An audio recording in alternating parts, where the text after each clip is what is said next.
ఎందుకంటే జాబ్స్ పోతాం అన్నది ఇప్పుడున్న మార్కెట్‌లో మనం చాలా చూస్తున్నాము.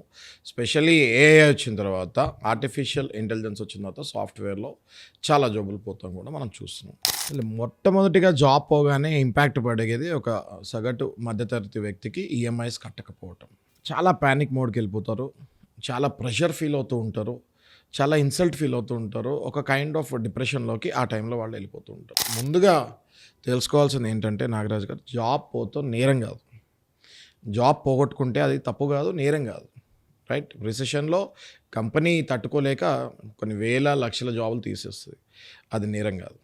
ఈఎంఐ లేట్‌గా కడతం కూడా నేరం కాదు. ఈఎంఐ డిలే చేసి లేట్‌గా కడతం కూడా నేరం కాదు. ఈ పాయింట్స్ మీకు తెలియక చిన్న చిన్న తప్పులు మీరు చేస్తూ ఉంటారు. సార్ ఎవరైనా సరే మినిమమ్ సెల్ఫ్ రెస్పెక్ట్ ఫీల్ అవుతారు సార్, నో డౌట్. సో ఎలా దీన్ని హ్యాండిల్ చేయాలి?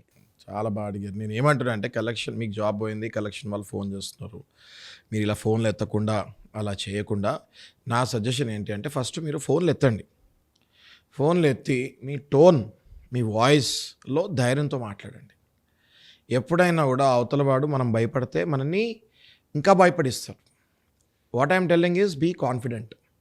సెల్ఫ్ కాన్ఫిడెంట్‌గా ఉండండి. పానిక్ అయిపోయి భయపడిపోకండి. మీరేం తప్పు చేయలేదు. మీ జాబ్ పోయింది. మీరు కట్టలేకపోతున్నారు. ఇదే విషయం ఫోన్‌లో కలెక్షన్ వాళ్ళకి చెప్పండి అంటున్నాను నేను. నా జాబ్ ఇప్పుడు పోయింది. నేను కట్టలేనప్పుడు నాకు కొంచెం సమయం కావాలి అని స్ట్రాంగ్‌గా, ఫర్మ్‌గా మంచి వాయిస్ మాడ్యులేషన్‌లో చెప్పండి. First impression is the best impression అంటారు.